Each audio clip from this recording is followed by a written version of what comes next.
అందరూ నమస్కారం అండి. వెల్కమ్ టు యోగ్ స్టాక్. అందరూ బాగున్నారు కదా? Thank you for supporting my videos. బంగారం ధర అనేది చాలా రోజుల నుంచి బాగా పెరుగుతూ వస్తుంది యాక్చువల్గా. అయితే ఈ పర్టికులర్ వీడియో నేను చేద్దాం అనుకునేది ఏంటంటే, అసలు జనరల్గా ఎందుకు పెరుగుతుంది ఏంటి, ఇవన్నీ ఈ గ్లోబల్ జియో పాలిటిక్స్ గురించి తక్కువ మాట్లాడుకుని మనం సేఫ్టీ అవేర్నెస్ కోసం, ఎందుకంటే రీసెంట్గా చాలా ఈ బంగారం దొంగతనాలు అనేవి ఎక్కువ జరుగుతున్నాయి. ఎందుకు అంటే రేటు పెరుగుతున్న కొద్దీ ఏంటంటే ఉద్యోగం లేని వాళ్ళు, బతకలేని వాళ్ళు, అంటే అందరూ చదువుకున్న వాళ్ళు వీళ్ళని కాదు కానీ కొంత ఈ ఎవరైతే ఈ మన మాదక ద్రవ్యాల బ్యాచ్ లేకపోతే ఉద్యోగం చేయలేనటువంటి బ్యాచ్ కొంతమంది ఉంటారో, ఇలాంటి వాళ్ళంటే ఏంటంటే ఎక్కువ బంగారం దొంగతనానికి అలవాటు పడతారు అనమాట. వాళ్ళు ఏంటంటే ఈ టైంలో రేటు పెరిగింది కాబట్టి ఎస్పెషల్లీ అందరికీ తెలుస్తుంది. ఇప్పుడు ఎందుకు తెలుస్తుంది అంటే గ్లోబల్గా ఇప్పుడు సోషల్ మీడియా బాగా పెరిగింది కదా, పెరిగిన తర్వాత బంగారం గురించి ఎక్కువ డిస్కషన్స్ అనేది స్టార్ట్ అవటం వలన ఏంటంటే ఎక్కువ భారతీయులు బంగారం వాడతారు అనే విషయము మొత్తం వరల్డ్ వైడ్ చాలామందికి తెలిసిపోయింది అనమాట. ఎందుకంటే ప్రపంచంలో అన్ని దేశాలతో కంపేర్ చేస్తే మన దేశంలో ఉండేటువంటి వాళ్ళకి బంగారం పిచ్చి ఎక్కువ ఉంటుంది. మిగిలిన వాళ్ళంతా బంగారం వాడతారు. దేనికి వాడతారు అంటే ఇన్వెస్ట్మెంట్ కింద వాడతారు అనమాట. మనం ఏంటంటే పెళ్ళికి ఇట్లా నగలు దిగేసుకోవాలి కాబట్టి డబ్బున్నోడేమో బాగా కొనుక్కుంటాడు, లేనోడు రూపాయి దాచి కష్టపడి ఎంతో కొంత కొనుక్కుంటుంటారు. సో భారతీయులు అంటే వీళ్ళ దగ్గర బంగారం బాగుంటుంది, గాజులు, ఉంగరాలు, గొలుసులు ఉంటాయి అనేటువంటిది. రీసెంట్గా ఇళ్లల్లో దొంగతనాలు కూడా బాగా జరుగుతున్నాయి. ఆ మధ్య నేను ఒక ఇన్స్టాగ్రామ్ పోస్ట్ చూసి అమెరికాలో ఎంతో 20 తులాలో సంథింగ్ ఏదో డల్లాస్లో అనుకుంటా బంగారం ఎవరో కొట్టేశారు. ఇంట్లో సామాన్లు ఎక్కడే పెట్టినట్టే ఉన్నాయి కానీ బంగారం పోయిందని. తర్వాత ఇంకొకళ్ళు కూడా ఎవరో అలా పెట్టారు. తర్వాత యూకేలో కూడా బాగా జరుగుతున్నాయి బంగారం దొంగతనాలు. ఇళ్లల్లోకి వెళ్ళేసి వాళ్ళు అన్ని పగలగొట్టేసేసి ఆ బంగారం ఎక్కడుందో, ఎందుకంటే ఈ డిటెక్టర్స్ అనేవి ఉంటాయి కదా, బంగారం డిటెక్టర్స్ అనేవి. సో వాటితోటి డిటెక్ట్ చేసి తీసుకెళ్ళిపోతారు అనమాట.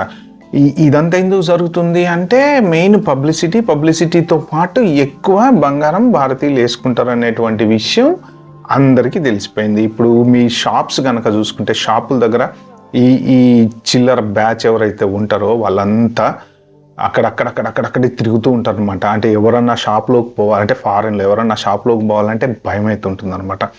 అలాంటి సిచ్యువేషన్లు ఉన్నాయి. సో కాబట్టి మెయిన్ మీరంతా జాగ్రత్తగా ఉండండి. బంగారం ఎందుకు పెరుగుతుంది, ఇవాళ తగ్గింది, మళ్ళీ ఎందుకు తగ్గింది అది కూడా చెప్తా. అసలు బంగారం పెరగడానికి రీజన్ ఏంటంటే జనరల్గా దీనికి పెద్ద ఓపెన్ సీక్రెట్ అని, దీనికి పెద్ద మనకి ఏమీ ఇది అవసరం లేదు కానీ రాకెట్ సైన్స్ నాలెడ్జ్. బంగారం అనేది $లలో గ్లోబల్గా వాళ్ళు దాని వాల్యూ కడతారనమాట.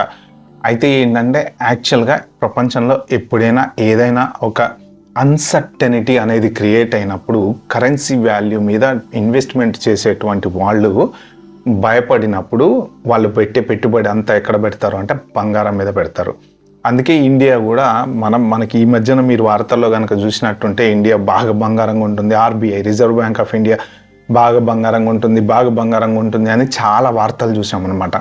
అంటే ఏంటంటే మన దేశ కరెన్సీని మనం పెంచుకోవటం కోసం దాని మీద ఎక్కువ ఇన్వెస్ట్మెంట్ చేస్తే అది రోజు రోజుకి పెరిగేదే కానీ తగ్గేది కాదు. కాబట్టి దాని మీద ఇన్వెస్ట్మెంట్ చేస్తే ఏంటంటే ఒక్కనొక రోజున ఫ్యూచర్లో ఇవంతా కూడా జియో పొలిటికల్ గేమ్స్ అంతా కూడా ఫ్యూచర్ గురించి ఆలోచించటం.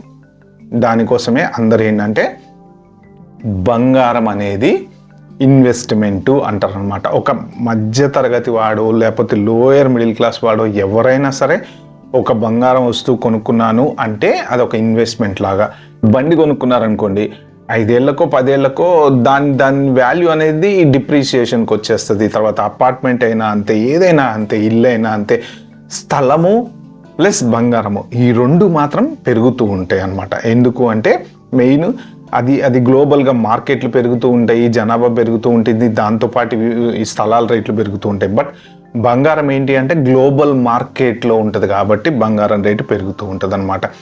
ఇవాళ కాకపోతే రేపైనా కానీ అమ్ముకుంటే మన డబ్బులు మనకు వస్తాయి, ఎంతో కొంత వస్తాయి, దాని మీద డబ్బులు ఎక్కువ వస్తాయి అన్న ఉద్దేశంతో ఎక్కువ బంగారం మీద ఇన్వెస్ట్మెంట్ చేస్తూ ఉంటారు. అదర్ దాన్ దట్ సెంటిమెంటల్గా ట్రెడిషనల్గా మన ఇండియన్స్కి ఏంటంటే పెళ్ళిళ్ళకి ఎక్కువ బంగారం వేసుకోవటము, ప్లస్ ఫంక్షన్ వస్తే బంగారం కొనడము, లేకపోతే అక్షయ తృతీయ వచ్చిందంటే బంగారం కొనడము, దాన్ని డబుల్ అయిపోద్ది, అక్షయ తృతీయ రోజు ఏదో ఇంత కొన్నట్టే డబుల్ అయిపోద్ది అనేటువంటి సెంటిమెంటల్ ట్రెడిషనల్ ఇలాంటివన్నీ మనకు ఉంటాయి కాబట్టి బంగారం అనేది మన వాళ్ళు ఎక్కువ కొంటూ ఉంటారు. విదేశాలలో ఏంటంటే వాళ్ళు జస్ట్ సింపుల్గా ఇన్వెస్ట్మెంట్ చేస్తారనమాట. ఇప్పుడు వాడు 1 కేజీ బంగారం కొనుక్కున్నాడు అనుకోండి, అదొక ఇన్వెస్ట్మెంట్ లాగా. రేపు పొద్దున దాని రేటు పెరిగింది అనుకోండి, వాడికి ఎంతో కొంత ప్రాఫిట్ వస్తే అమ్ముతాడు. ఆ డబ్బులు తీసుకుపోయి మళ్ళీ వేరే దాని మీద, ఇదంతా గ్లోబల్ ఇన్వెస్ట్మెంట్ అనమాట. ఇప్పుడు మన రూపాయి వాల్యూ కూడా పడిపోతుంది. ఎందుకు పడిపోతుంది అంటే ఇన్వెస్టర్స్ అంతా కూడా మన ఇండియన్ మార్కెట్ డెవలప్ అవుతుందో కాదో అన్న నమ్మకం లేక డబ్బులన్నీ గుంజుకొని వెళ్ళి వేరే చోట పెట్టుబడి పెడుతున్నారు. అప్పుడు ఏమవుతుంది, రూపాయి వీక్ అయిపోయి పడిపోతుంది. ఇప్పుడు బంగారం రేటు పెరగడానికి కూడా కారణం ఏంటి, డాలర్ వీక్ అయిపోతుంది. డాలర్ వీక్ అవటం వలన డబ్బులు ఉన్నాయి మీ దగ్గర, 100 కోట్లు ఉన్నాయి అనుకోండి, ఫర్ సపోజ్ 100 కోట్లు ఏదైనా ఒక కంపెనీలో షేర్లు కొనాలని మీరు అనుకున్నారనుకోండి, కంపెనీ బాగా పెరుగుతుంది, రోజు రోజుకి పెరుగుతుంది అంటే టక్కన కొనేస్తారు. కానీ ఏమన్నా తేడా వస్తుంది, డౌన్ అవుతుంది, అమ్మ ఎందుకు వచ్చిన గొడవ అనుకుంటే ఏం చేస్తారు, అమ్మేసేసి ఆ 100 కోట్లు తీసుకెళ్ళి ఏం చేస్తే సేఫ్, ఇప్పుడు మన దగ్గర క్యాష్ పెట్టుకొని ఏం చేస్తాం మనం, ఈ 100 కోట్లను పెట్టి ఏం చేయాలి అని అనుకుంటే బంగారం కొంటారు అనమాట. బంగారం అంటే ఏంటంటే డ్రాస్టిక్ అయితే పడిపోదు కదా, ఇవాళ కాకపోతే రేపటికైనా పెరుగుతా పోయేదే. దాని మీద ఎంత లేదన్నా ఎంతో కొంత రిస్క్ ఫ్రీ ప్రాఫిట్ అనేది వస్తుంది. కాబట్టి చాలామంది ఇన్వెస్ట్మెంట్ ఈ డాలర్ వీక్ అయింది కాబట్టి డబ్బులు పెట్టుబడి పెడితే మనకి ఆ డబ్బులు ప్రాఫిట్ వస్తుందో రాదో అన్న ఉద్దేశంతో బంగారం కొంటారనమాట. బంగారం ఎప్పుడైతే అందరూ కొనడానికి ప్రయత్నం చేస్తారో అప్పుడు ఏమవుతుంది, సప్లై డిమాండ్ అనేది క్రియేట్ అవుతుంది. సప్లై డిమాండ్ క్రియేట్ అయినప్పుడు ఇప్పుడు ఏమేమైతే రిఫైనరీ ఫ్యాక్టరీస్ ఉంటాయో రిఫైనరీ ఫ్యాక్టరీస్ నుంచి మనకి కావాల్సిన ప్రొడక్షన్కి కావాల్సినంత బంగారం రాలేదనుకోండి, అప్పుడు ఏం చేస్తారు, రేటు పెంచుతారు. రేటు పెంచినప్పుడు ఆ రేటుకి కొనుక్కోగల కెపాసిటీ ఎవరికి ఉంటే వాడే కొనుక్కుంటాడు అనమాట. అప్పుడు డిమాండ్ అనేది పెరుగుతుంది. సో ఇప్పుడు ఇవాళ రేటు తగ్గింది. ఎందుకు తగ్గింది అంటే ప్రాఫిట్ మేకింగ్ అంటారనమాట దీన్ని. అందరూ ఏంటంటే ప్రాఫిట్ మేకింగ్ కోసం అమ్మేయటం మొదలుపెట్టారు. అంటే ఏంటంటే ఇప్పుడు నిన్న ఒక 100 రూపాయలు కొన్నాడు వాడు, ఇవాళ 120 రూపాయలు అయింది ఫర్ ఎగ్జాంపుల్. వాడికి ఏంటి 20 రూపీస్ ప్రాఫిట్ వచ్చింది కదా, చాలు నాకు ఆ 20 రూపీస్ ప్రాఫిట్ చాలు, మళ్ళీ నేను తీసుకెళ్ళి మరి వేరే చోట ఈ ఇన్వెస్టర్స్ అంతా మనీని షిఫ్ట్ చేస్తూ ఉంటారు అనమాట. అందుకని చెప్పేసి ఏంటంటే వాళ్ళు ఎంతో కొంత ప్రాఫిట్ వచ్చింది అని చెప్పేసి ఆ ప్రాఫిట్ కోసం అమ్మటం మొదలుపెట్టారు.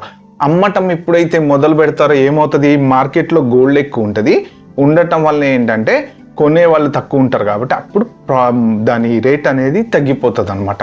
అంటే అమ్మేటప్పుడేమో ఒకేసారి అందరు అమ్మితే ఏమవుతుందండి, ఆ డిమాండ్ అది మార్కెట్లో గోల్డ్ ఎక్కువ ఉండిపోతుంది కదా, అప్పుడు ఏంటంటే కొనేవాడు డిమాండ్ చేస్తాడు, నేను తగ్గించి కొనుక్కుంటా, ఈ రేట్కి ఇస్తేనే కొంటా, ఆ రేట్కి ఇస్తేనే కొంటా. సేమ్ ఇల్లు కూడా అంతే కదా, వార్న్ అవుట్ అయిపోతుంది అనుకోండి.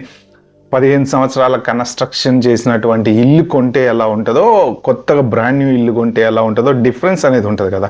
సో అలాగే ఇక్కడ ఏంటంటే డిమాండ్ అనేది ఇప్పుడు ఈ మెయిన్ ఎవరెవరైతే ప్రాఫిట్ కోసం అమ్ముదాం అనుకున్నారో అందరూ ఒకేసారి అమ్మేటప్పటికి ఏమైందంటే మార్కెట్లో గోల్డ్ ఎక్కువ ఉండిపోయింది. కాబట్టి అందరూ అమ్ముతాను, ఇప్పుడు కొనుక్కునేవాడు ఎవడో ఉంటాడు కదా. అందుకని ఏంటంటే రేటు తగ్గించి అమ్ముతారనమాట. ఇప్పుడు 20 రూపీస్ ప్రాఫిట్ వచ్చింది అనుకోండి, 100 కొన్నారు మీరు, 120కి అమ్ముతున్నారు. ఓకే, 118కి కొనుక్కుంటా నేను అని ఎవరైనా వచ్చారనుకోండి, 18 రూపీస్ కూడా ప్రాఫిటే కదా, మీకు 2 రూపీస్ తగ్గింది, బట్ స్టిల్ 18 రూపీస్ కూడా మీకు ప్రాఫిటే. ఓవరాల్గా ఒక 100 కేజీల బంగారం కొన్నారనుకోండి మీరు, 18 రూపీస్ ఇంటూ ఫర్ ఎగ్జాంపుల్ మీకు ఆ గ్రాము ఇంటూ అంత లెక్కేసుకుంటే మీకు ఎంత ప్రాఫిట్ వస్తుంది. అందుకని చెప్పి దీన్ని ప్రాఫిట్ మేకింగ్ అంటారనమాట. సో ప్రాఫిట్ మేకింగ్ కోసం ఈరోజు బంగారం మీద అందరూ అమ్ముకోవటం వల్ల తగ్గింది. So what ever it is, ఇది ఈ బంగారము వెండి గేమ్ అనేది అంతా జియో పొలిటికల్ వాల్నరబిలిటీ మీద ఆధారపడి ఉంటుంది. ఇన్వెస్టర్స్ అంతా బాగా డబ్బున్నటువంటి ఈ పెద్ద పెద్ద వాళ్ళు ఎవరైతే ఉంటారో వాళ్ళు నడిపించేటువంటి గేమే అనమాట. వాళ్ళు తలుచుకుంటే షేర్లను పడేయగలరు, తలుచుకుంటే షేర్లను పెంచగలరు. ఒక మాట వాళ్ళు మాట్లాడితే, ఇప్పుడు ట్రంప్ ఒక మాట మాట్లాడితే సడన్గా పెరుగుతాయి షేర్లు, మళ్ళీ ఇంకో మాట మాట్లాడితే సడన్గా తగ్గుతాయి. ఇవంతా ఏంటంటే జియో పొలిటికల్ గేమ్స్ అనమాట. సో కామన్ మ్యాన్కు, మధ్యతరగతి కుటుంబీకులకి, మనలాంటి వాళ్ళకి ఇవన్నీ టీవీలో కేవలం వార్తలు చూడడానికి తప్ప దేనికి పనికిరావు. సో మనం జాగ్రత్తగా ఉండాల్సింది ఎక్కడ అంటే, బంగారం ఉన్న వాళ్ళు ఎవరైనా సరే మీరు తీసుకెళ్ళి లాకర్లో పెట్టుకోవడమో, లేకపోతే ఎక్కడికైనా వెళ్ళేటప్పుడు సేఫ్టీగా వెళ్ళటమో, ఇప్పుడు ఈ అబ్రాడ్లలో అయితే ఈ డిటెక్టర్స్తోని డిటెక్ట్ చేస్తున్నారు కాబట్టి మీరు చాలా జాగ్రత్తగా ఉండండి. మెయిన్ కేవలం అవేర్నెస్ కోసమే నేను ఈ వీడియో చేశాను అనమాట. ఓకే ఫ్రెండ్స్, ఈ వీడియోగా మీకు నచ్చినట్టుంటే ప్లీజ్ అండ్ ఒక నలుగురికి షేర్ అయితే చేయండి, బికాస్ అవేర్నెస్ వీడియో కాబట్టి. Thank you so much for watching it. Wait for the next video. Bye.